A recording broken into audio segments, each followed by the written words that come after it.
L'Eva té estudis mitjans, un sou que no és ni alt ni baix i viu en una casa que no és ni gran ni petita d'una ciutat qualsevol. Agafa el metro cada dia i els caps de setmana els passa amb els amics o al poble amb la família. Ha fet alguna bogeria com tothom, encara que en general porta una vida tranquil·la. Però això no vol dir que tot li sembli bé. L'Eva treu foc pels queixals quan sent a parlar d'explotació laboral, de mars plens de plàstic, de fàbriques que ho contaminen tot o de l'esgotament dels recursos naturals. I quan es troba al bar amb els amics i comenten l'actualitat, s'indigna. De vegades pensa que la seva vida és massa plàcida i que hauria de fer alguna cosa. Però què? Fa uns dies va llegir un article sobre comerç just que afirmava que les consumidores tenim poder.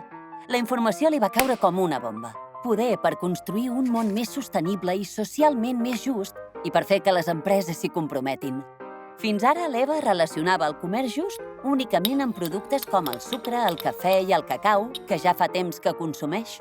Va ser la seva amiga Irene qui la va animar a fer-ho. Té, prova aquest cafè.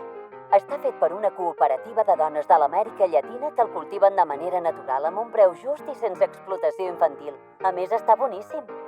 I tenia raó la Irene. El que no sabia l'Eva era que, a més d'aquests productes, també hi ha roba, bijuteria, joguines, parament de la llar i artesania de comerç just. L'Eva es treu la samarreta que du i observa l'etiqueta interior. L'única informació que hi posa és que s'ha fet a Indonèsia. Enlloc no diu qui ha fabricat el producte, en quines condicions laborals o mediambientals ni amb quins salaris.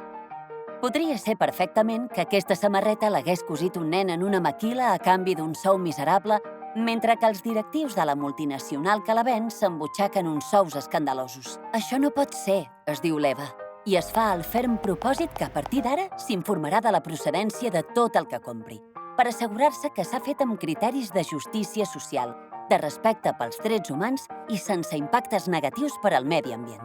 De fet, aquesta mateixa tarda anirà a comprar un regal a una botiga de comerç just per a la seva neboda que avui fa anys.